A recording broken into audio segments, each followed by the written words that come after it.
He'll watch a movie, then he'll tell you all about it. It's the Armstrong Entertainment Show. Hello everyone and welcome to Armstrong Entertainment. This is Chad here and I saw the Netflix documentary Murder to Mercy, the Cyntoia Brown story.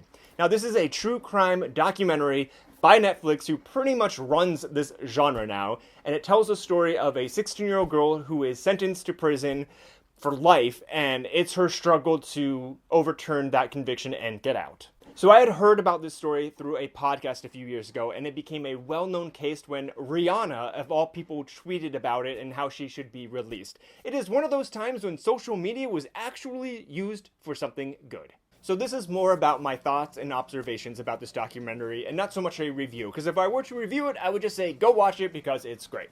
But if you want to hear about my thoughts and observations and want to comment below and let me know what you think, continue. This is one of those cases in which it was handled and executed extremely poorly, and it had a lot to do with the time of when this occurred, because since this all happened, a lot of these outdated laws have changed, and social awareness has brought light to these laws and what's going on with these poor... I mean, this girl was 16 years old, and they're reading her Miranda Rights, and obviously a 16-year-old is like, what the hell, I don't know what this means, you're just talking to these police officers when they should really just say, you do not talk to me unless you have a lawyer. Why don't they just change the Miranda Rights law? I don't understand that whole Miranda Rights thing where they can't be more clear. It feels like it's intentionally tricky, and obviously I know the reasons why, but it just is like, why don't you make it more simple for people who are under maybe 18 years old?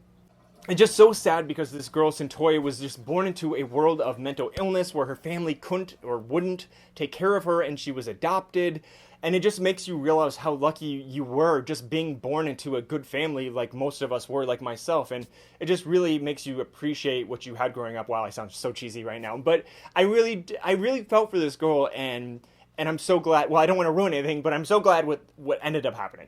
So the one thing Cyntoia did have going for her was time, and the fact that she got an incredible team for her appeals and her other trials that were to continue. And the fact that she actually took initiative to continue with her life and not just give up. She actually fought to be educated and get a degree, 2 degrees, I believe. And she really tried, and it just shows you rehabilitation does work, and she definitely deserved to get out of prison, or at least have a retrial for all the craziness that happened to her. This documentary takes course over 14 years, and it is incredible how they had the foresight to know this was a story they should follow and pay attention to. And it's a happy ending, as you all know, because you've mainly seen it, but I loved her adopted mother so much, and when she lifted that bird bath off of the fountain and dumped it out and put it back on, I was like, whoa, that is a strong woman. That's a horrible metaphor, but that's what I was thinking, and I loved her adopted mother so much. So like I said at the beginning, this is another great documentary from Netflix, and I highly recommend it. It's not like a 7-part series, which it could have been a little longer, but it's only an hour and 40 minutes. It's easily bingeable, watchable, and it is called Murder to Mercy, the Cyntoia Brown story, and I highly recommend it. Until next time. He'll watch a movie, then he'll tell you all about it. It's the Armstrong Entertainment Show.